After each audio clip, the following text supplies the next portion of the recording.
Welcome back to the channel and a new episode. If you like it, please hit the like button, click subscribe if you're new to the channel, and click the bell icon to notify of when I release a new video. So let's get into the episode, and we're heading to Bridgewater in Somerset, and we are actually already here. On the way I went to Bath just to collect an item for the van, and now we're in Bridgewater. I collected a quick item from Asda, and now we're heading to the park up for this evening, so I will see you there.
So you join me at this evening's park up, and it's the Leather and Lace Bar and Grill, which is a biker's pub here in Bridgewater.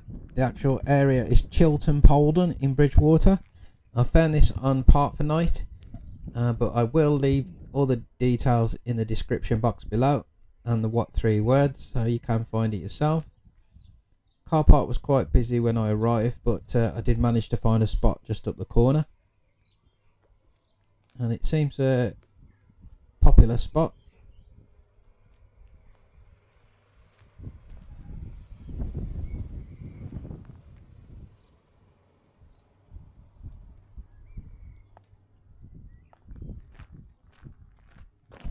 And we are just parked up here in the corner, away from the main road.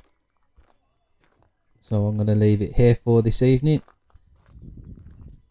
Just parked up by the storage sheds, I'm guessing, for the pub. So it's just after 6 now, so we'll head inside and have something to eat.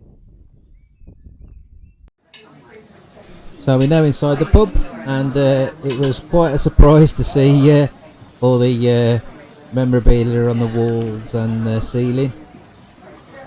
All old records all on the bar, and kind of car badges and grills from old models of vehicles. It was quite interesting to have a look at everything. I actually had a burger for something to eat, and it was very nice. And this is it was a little function room they've got to the one side. Again, all dressed up with memorabilia on the tables, and all on the top there, you can see.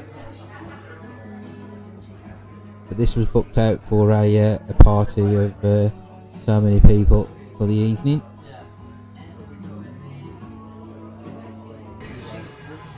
And this is Tiki, the parrot. It says do not feed it and teach it bad words, but it didn't actually say anything while I was there. It was playing with his toy.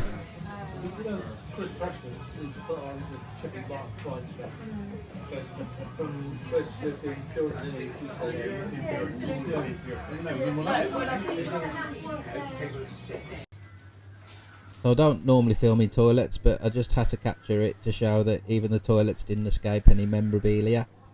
So all on the walls was pictures of cars and steering wheels all around on the wallpaper. So just inside the hallway leading out to the garden, again there was all memorabilia, this time with records, umbrellas on the ceiling, and also a motorbike.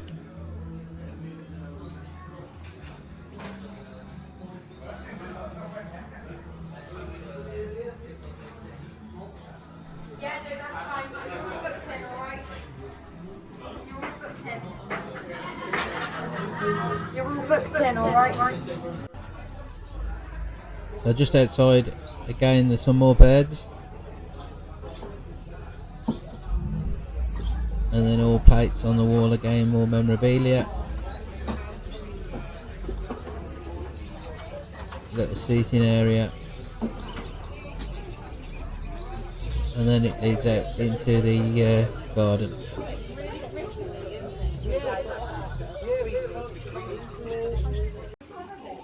And there's plenty of seating out here and possibly a stage just there.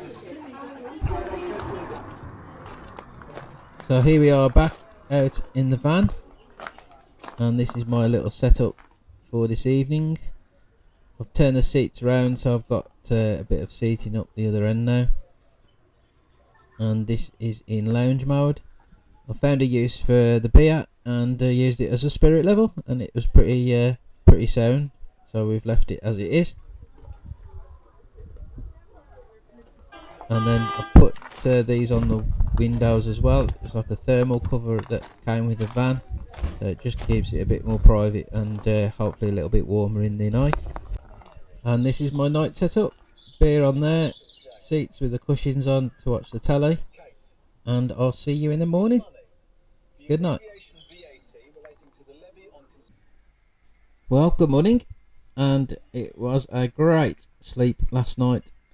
Once the pub closed about 9 o'clock, it was so quiet, so I just chilled out and watched the telly. And this is my setup for this morning to cook myself some breakfast. Some sausages in my pan, just cooking, ready to make a sandwich. I did get some bread from the Asda I visited yesterday, but the slices were on the small side, so we ended up using 3 of them to make a double-decker sandwich this morning. And there it is, and it went down very nicely. So after breakfast we headed out. It was about a 45-minute drive up to our destination today, which is the National Trust site Dunster Castle, which is towards Minehead. And so I'm just going to park up and I'll speak to you again then.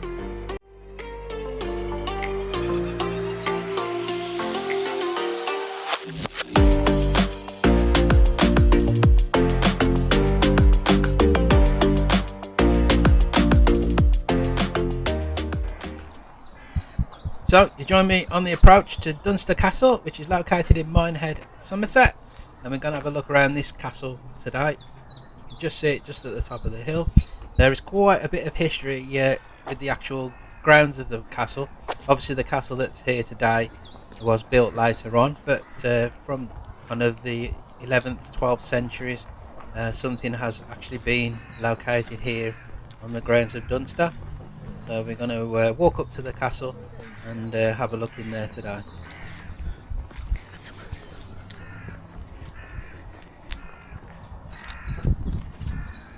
So, dramatically sited on a wooded hill, the castle has existed here since at least the Norman times, with an impressive medieval gatehouse and ruined tower giving a reminder of its turbulent history that you can still see here today.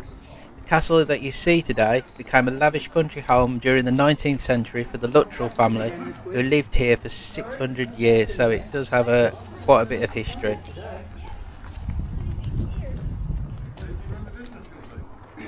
Need your lunch? Yeah. Keith? Please. Hello there. Yeah, okay. Have That's you all right. stand up today already? Yeah, down the bottom, yeah. Carry on, that's Thank fine. you. Cheers. So as we approach one of the original parts of the building, the gatehouse, it dates back to 1420 and would have formed part of the Barbican entrance which protected the gateway. The right hand tower contained an oblate or a pit which was constructed from stone and a 25 feet or 7 metres or so deep pit The pit held a dark secret, for an oblate was a place where men and women were thrown and left to starve to death during medieval times. A story verified by excavations during the late 19th century confirmed that during early 1700s an excavation was undertaken of the oblate, which unearths its secret, and a male skeleton was found 7 feet tall, a giant of a man. The skeleton was discovered chained to the wall by wrists and ankles, presumably left to starve to death like many others. It was said his remains still lie in situ at the bottom of the oblate, and is now covered and tiled over, but just standing there and being aware of what lies beneath is a little creepy. So here we are to the right, and it's called the crypt. It was originally part of the servants' quarters and served as a storage area for dry goods, meat and dairy products. It was built alongside the guardhouse, which obviously holds the oblate. Its main functions was a practical space for storing provisions, helping to keep them cool and fresh within the castle structure. It was an integral part of the servants' living and working area, providing a convenient place to store food and supplies.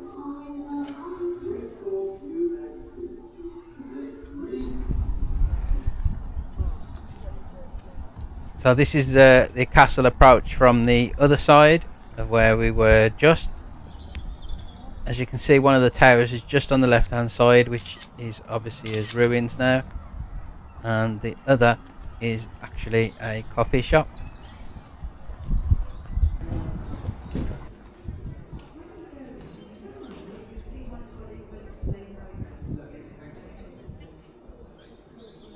So we're just going into the main castle itself.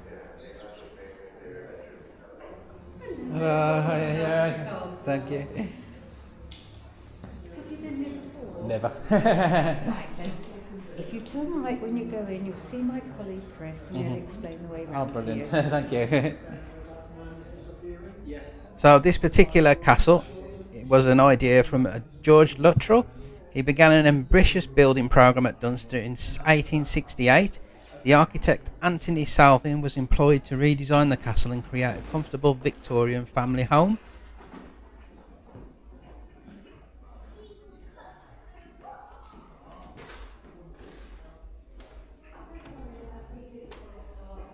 At Dunster, he altered the building's exterior, demolishing the chapel on the south front, and the entrance to the chapel would have been through here, as before the drawing room was done, it was a private chapel. Many years ago, when the house was built, it would have been a primitive toilet. The gentleman informed me at the desk when we walked in. As well as demolishing the chapel on the south front, he built 2 new towers and adding battlements emphasising its medieval origins. This work extensively changed the appearance of Dunster to make it appear more gothic and picturesque. A major part of Salvin's work was an improvement of the servants' quarters. He created corridors for servants to move around, as well as relocating the kitchen from the west of the castle to the new tower wing on the east. Other innovations included new bathroom suites and a bathroom with hot running water. With Salvin's remodelling, the Luttrells had a large, comfortable family home, efficiently run with the help of servants.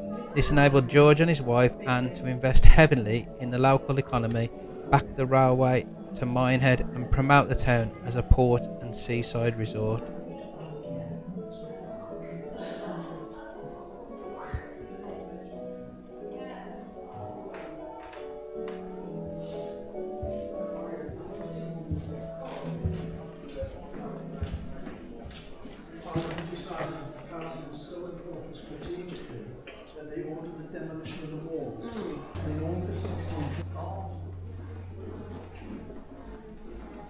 In 1680, Colonel Francis married the wealthy Dorset heiress Mary Tregonwell.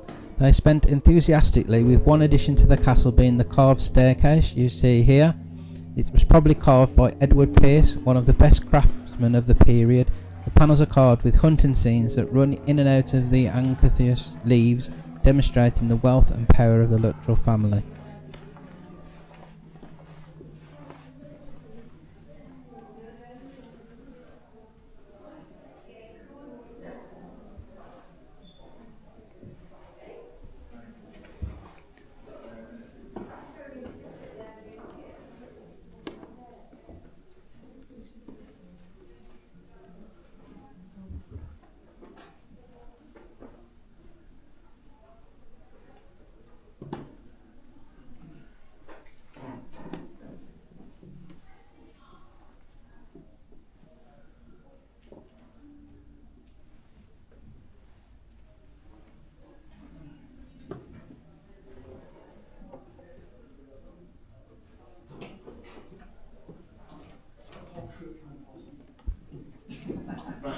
On quick.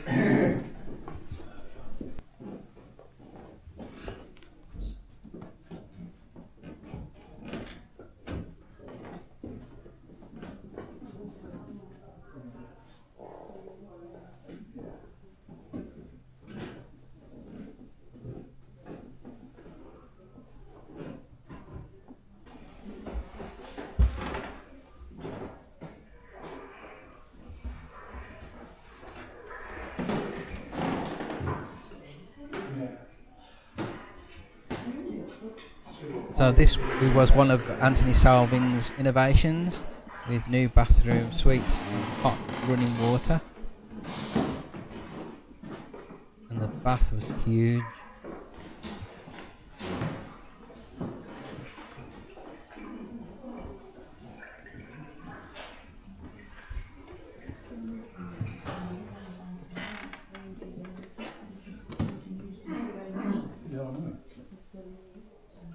Again, another large bedroom. Not so posh with the bed on this one. So it's possibly like a guest bedroom.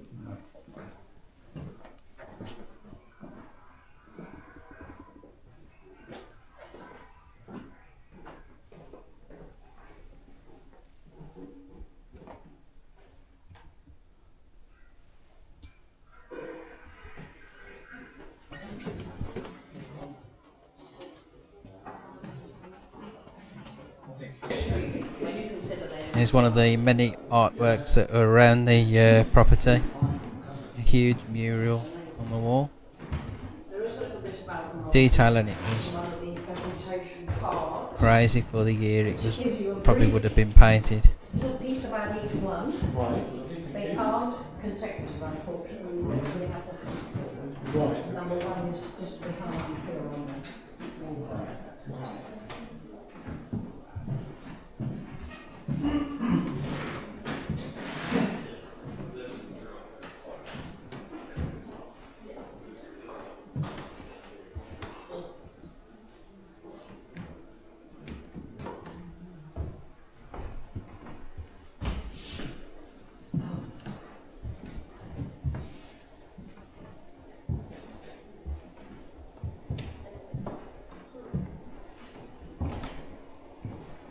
Again, I think these stairs here were the servants' staircase to get around the castle.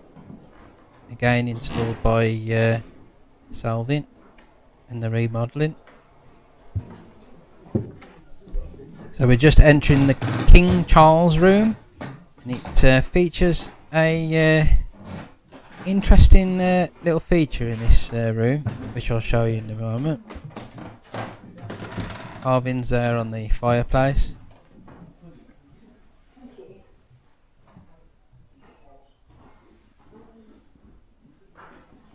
A four-poster bed. And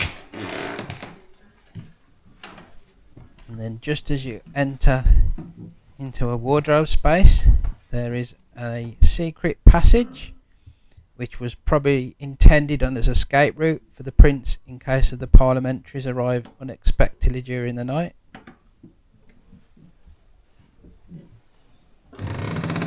Excuse the squeaky floorboards, but the house is quite old. And mine's squeak, and it's hardly this age either.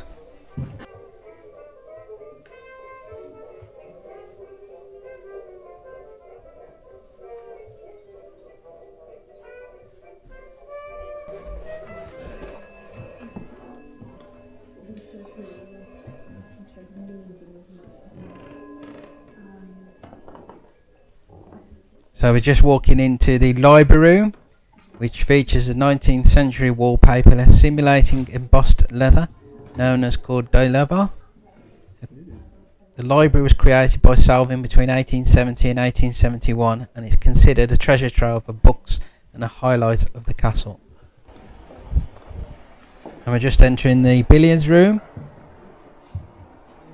The billiards table, Perfecta, was maker by Geo Spencer and Sons of Bristol.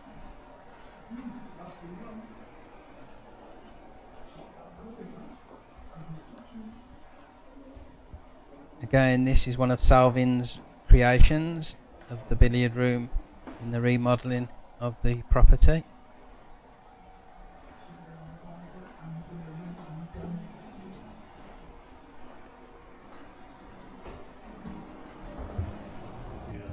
And here we are entering the gun room, which gives the game away what it was, what was included in this room. The gamekeeper would have typically drawn up a plan for the day's shoot, and staff would have taken the guest shotguns out to waiting carriages, along with carriages and provisions for a comfortable day's shoot. It was a seasonal pastime of game shooting on a great estate. It's a world away from many people, but some estates are now open to the public to discover what such an event entailed. And a lot of restoration work has gone on in this room to preserve it to how it would have been back in the original days.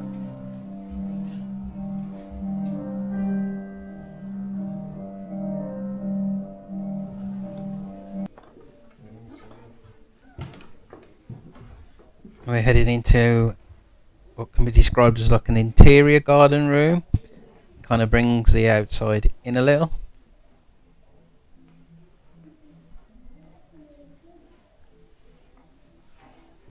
And we'll head outside and have a look around the exterior of the property.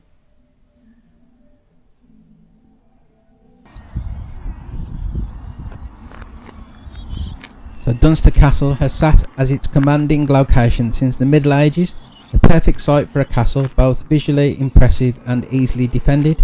Find out how it has been transformed through the ages from a fortress to a family home, having been owned by two families throughout its history. Dunster Castle is a former moat and bailey castle, now a country house in the village of Dunster, Somerset, which is where we are today. The castle lies on top of a steep hill called the Tor, and has been fortified since the late Anglo-Saxon period. After the Norman conquest of England in the 11th century, the de Mohons family arrived soon after William the Conqueror became King of England in 1066.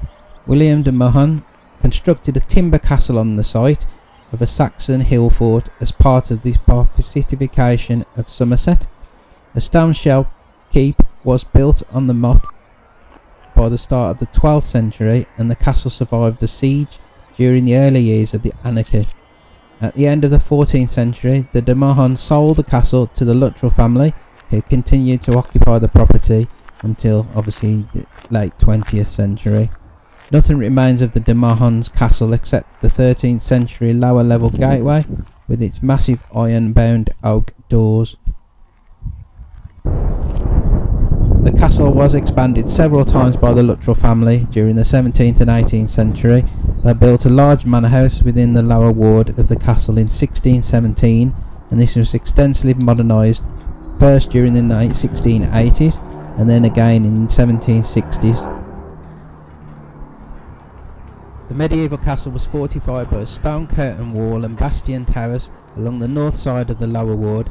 One such bastion tower remains, which is what we've seen earlier on, although it's semi-ruined state as the wall was demolished by Oliver Cromwell's men in 1650 at the end of the English Civil War, when Parliament ordered the defences to be slighted to prevent their further use.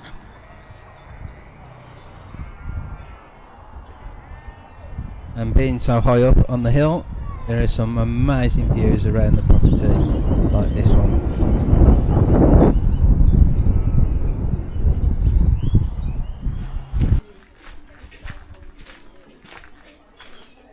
There's so many different walkways and entrances around the property.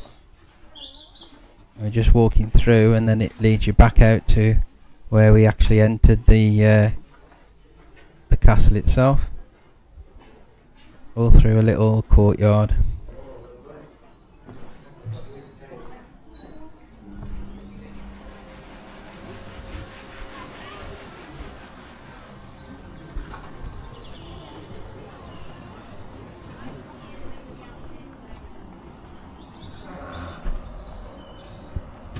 Following the sad death of Alexander Luttrell in 1944, the family were unable to afford the enormous amount of death duty tax on the property, The size of the bill left his son Geoffrey little option but to sell the castle and estate.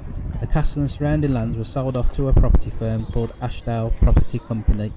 The Luttrell family became tenants until 1954, when they were able to buy back the castle and grounds, opening them to the public.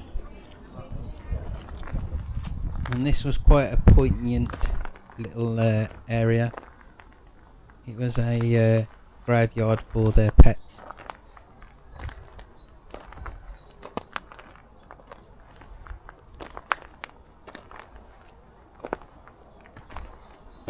So it shows they did have a love for animals back in the day. So when Geoffrey died in 1957, his wife remained at the castle until her death in 1974. But in 1976, Colonel Sir Walter Luttrell gave Dunster Castle and most of its contents to the National Trust, which operates it as a tourist attraction like today. It's a Grade 1 listed building and scheduled monument.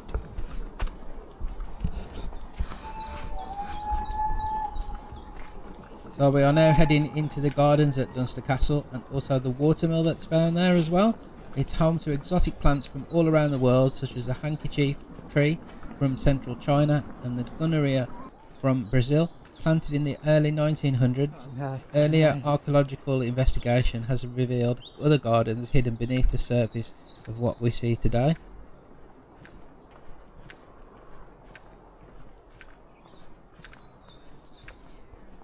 Records from 1543 refer to a walled kitchen garden east of the Dunster church, but there is nothing left of this today. However, the remains of the landscape designs from each of the last 4 centuries, as well as the 21st century features, can still be seen. Very little is known about the appearance of any garden at Dunster Castle in the Middle Ages. George Luttrell commissioned William Arnold to create a Jacobean mansion in the castle buildings. However, we don't know where or what the garden would have looked like at that time. And there's some information on what can be found in the this section of the garden. And it's called the Mill Walk, which leads you down to the watermill.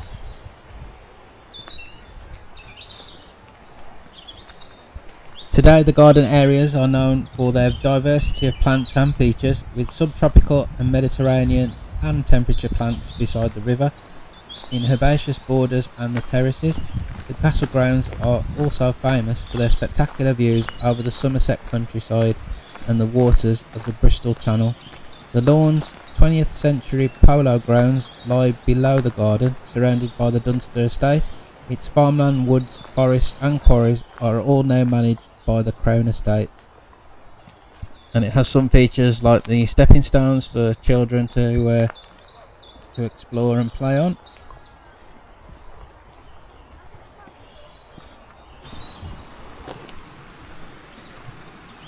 So we are now heading down to the river. This river is called the River Avil, and it runs through the Dunster estate and is the source of power for the watermill, which we'll see shortly.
So the path there over the bridge leads you to the Dunster mill, which we'll go over shortly.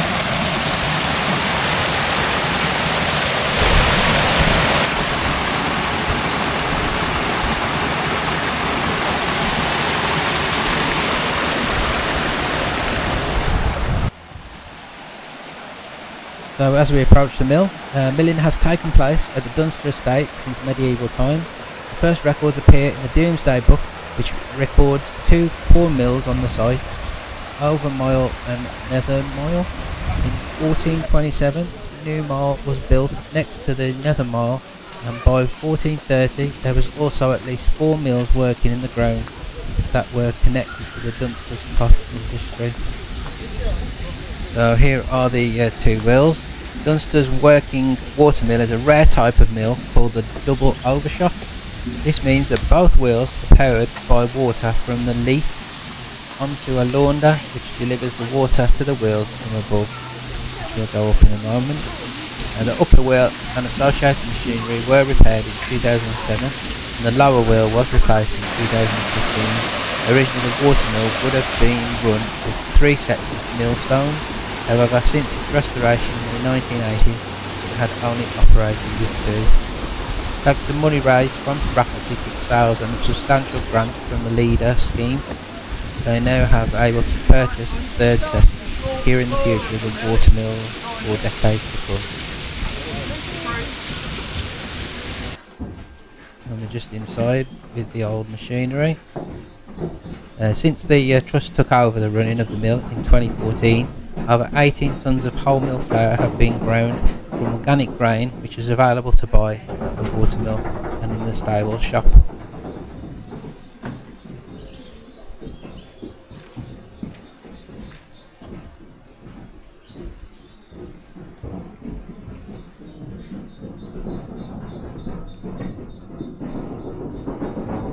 Which is just in here.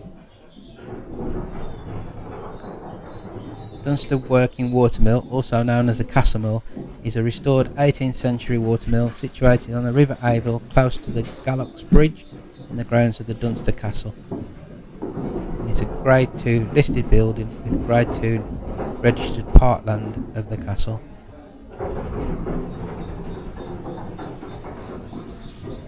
And here we can see the workings. The milling equipment is powered by a pair of overshot wheels, which transfer power to associated internal pit wheel, spur wheel and stone nut.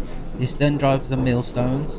There are trapdoors on the 1st and 2nd floors to allow grain to be hoisted up in the building by the sack hoist.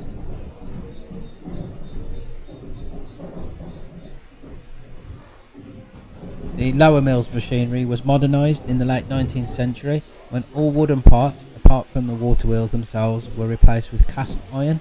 By the 20th century, the watermill faced an uncertain future, and the mill produced flour once again during the Second World War, but in 1962 it closed and fell into disrepair. That is a cream separator. So you put your cream in there, and it would separate out the cream from it. And this is a butter separator.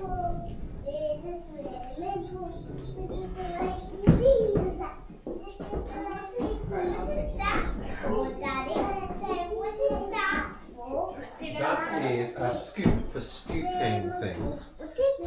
Those are stone dressing tools. So they're tools you would use to chip a stone to make it smoother in other places. So you might use those to fix the stones.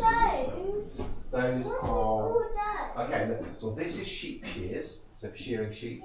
This is for sheep clippers. Yeah. That's a gate stop. That's for carrying water barrels. That is a balance for weighing things. Those are some weigh scales. That's a hand cart. These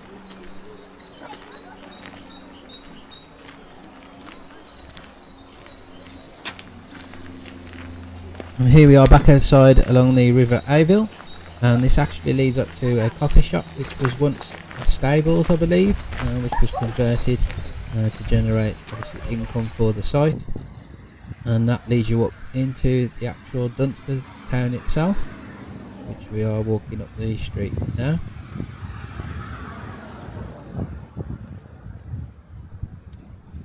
So Dunster village also has a lot of history, as it was obviously a medieval town. It includes its high street, the yarn market and buttercross, and obviously also Dunster Castle, which towers above the village. There is also a dolls museum, and Dunster even has its own watermill, which we've just seen. The high street looks almost the same as images from close to 2 centuries ago. There are many wonderful independent shops in Dunster. You'll find gifts, amazing local art, handmade crafts and much more. There is also many options for accommodation in the village and surrounding areas. Dunster, a village located on the present day site, was established around 700 AD. It was first mentioned in the Domesday Book, and the village was then called Tor. It is now Jewel of Exmoor National Park's crown. And here we are at the Priory Church of St George in Dunster, and it's predominantly a 15th century, showing evidence of 12th and 13th century work, and it has been designated as a Grade 1 listed building, as well as many other grade listed buildings in Dunster village itself as well.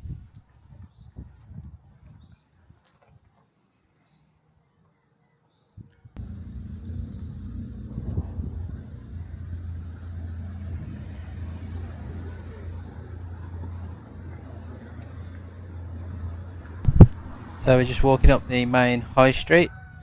It's still got obviously all the old buildings, but they are used as a modern shops now and coffee rooms.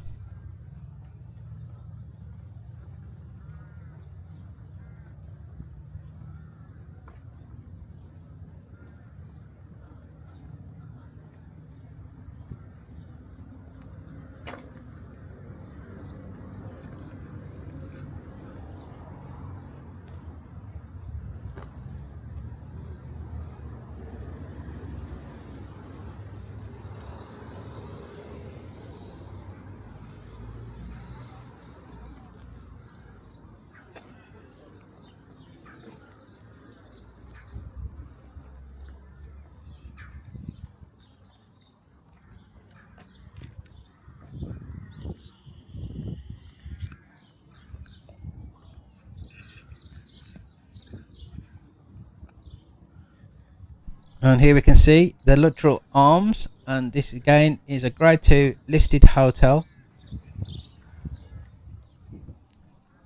And there we can see the yarn market, which is where the yarn would have been sold from the mill.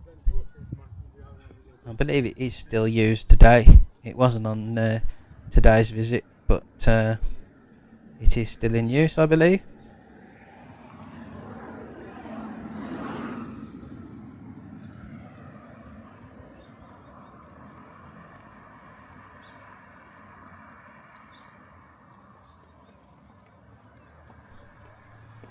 So we are now heading back up the path to the castle itself.